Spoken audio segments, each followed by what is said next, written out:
وہ ایک بادشاہ سلامت تھے، ان کو خواب آیا کہ میرے سارے دانت ٹوٹ گئے، تو ایک تعبیر کرنے والا بلایا، اس کو کہنے لگے میں نے خواب دیکھی ہے میرے سارے دانت ٹوٹ گئے، تو اس نے تعبیر کی، وہ کہنے لگا آپ کی زندگی میں آپ کے سارے رشتہ دار، بال بچہ، بہن بھائی سب فوت ہو جائیں گے۔ بادشاہ نے تلوار منگائی اور تعبیر بتانے والا بھی مار دیا۔ اس نے کہا سب کے بغیر جی کے کیا کرنا۔ اس نے ایک اور بلایا تعبیر والا، اسے کہا تعبیر بتاؤ، کہنے لگا بادشاہ سلامت مبارک ہو، اللہ تعالیٰ آپ کو اپنے خاندان میں سب سے لمبی عمر عطا فرمائے گا۔ بادشاہ نے اسے انعام دیا۔ اچھا یہ بتاؤ اللہ سب سے لمبی عمر عطا کرے گا، اس کا ترجمہ کیا ہے؟ وہی ترجمہ ہے نا جو پہلے نے کہا ہے۔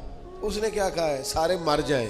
تو بات اگرچہ بے سلیقہ ہو کلیم، پر بات کرنے کو سلیقہ چاہیے۔ تو لوگ سلیقے سے بات نہیں کرتے، لہذا اس کے نتائج ٹھیک نہیں نکلتے۔